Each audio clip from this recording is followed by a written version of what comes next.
Refraction of light through a prism. आज हम prism से रिफ्रैक्शन ऑफ लाइट के बारे में बात करेंगे।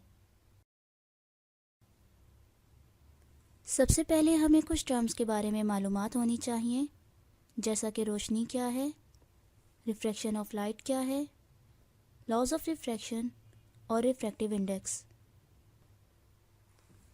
लाइट क्या है? लाइट एनर्जी की किस्म है जो इलेक्ट्रोमैग्नेटिक रेडिएशन कहलाती है, जिसे हम देख सकते हैं और ये रेनबो बनाती है।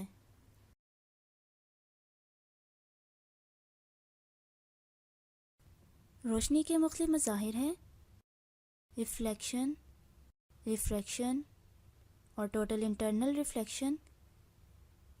यहाँ हम रिफ्रैक्शन ऑफ लाइट के बारे में बात करेंगे।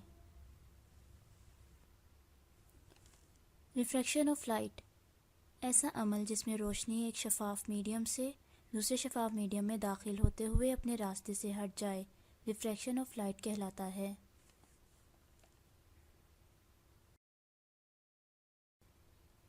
Laws of refraction. रिफ्रैक्शन के फर्स्ट लॉ के मुताबिक इंसिडेंट रे, रिफ्रैक्टेड रे और पॉइंट ऑफ इंसिडेंस पर नॉर्मल एक ही प्लेन में वाक़ होते हैं।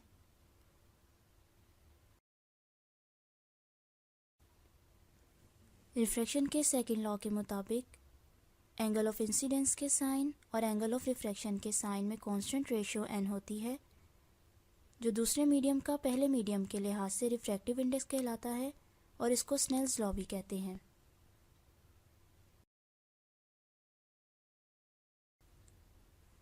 Index of refraction.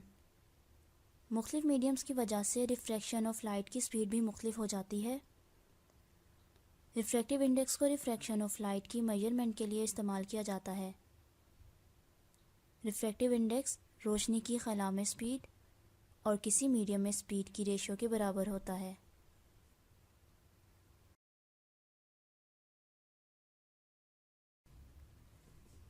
Isaac Newton ने ऑब्जर्व किया कि जब सूरज की रोशनी प्रिज्म से रिफ्रैक्ट होती है तो 7 मुख्तलिफ कलर्स में तकसीम हो जाती है: red, orange, yellow, green, blue, indigo and violet.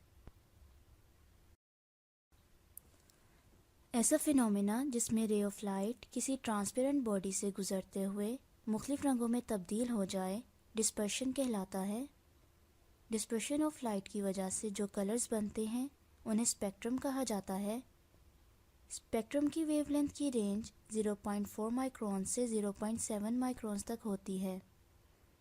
Red light की वेवलेंथ वॉयलेट लाइट की वेवलेंथ से ज़्यादा होती है। अब हम प्रिज्म से लाइट के फ्लो की बात करेंगे।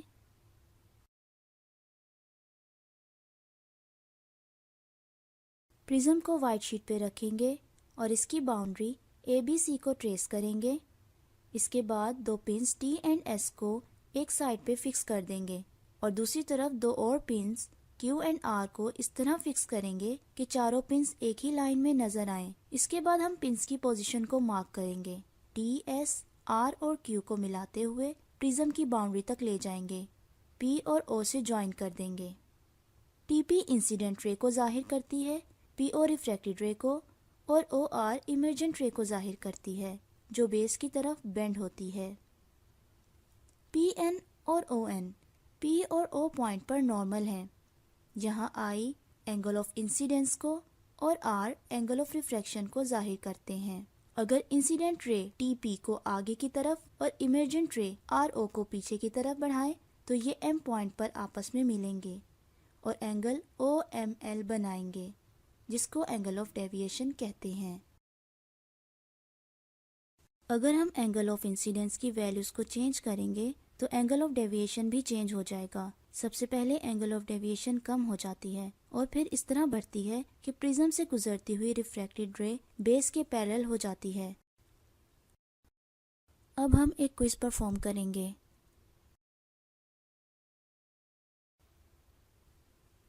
क्या इमर्जेंट रे बेस की तरफ बेंड होती है या बेस से दूर हट जाती है? इमर्जेंट रे हमेशा प्रिज्म की बेस की तरफ बेंड होती है।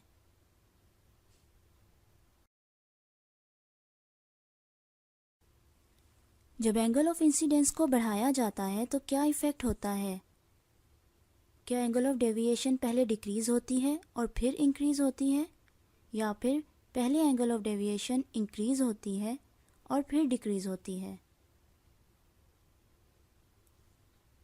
जब एंगल ऑफ इंसिडेंस को बढ़ाया जाता है तो सबसे पहले एंगल ऑफ डेविएशन कम हो जाती है और इस तरह बढ़ती है कि प्रिज्म से गुजरती हुई रिफ्रैक्टेड रे बेस के पैरेलल हो जाती है।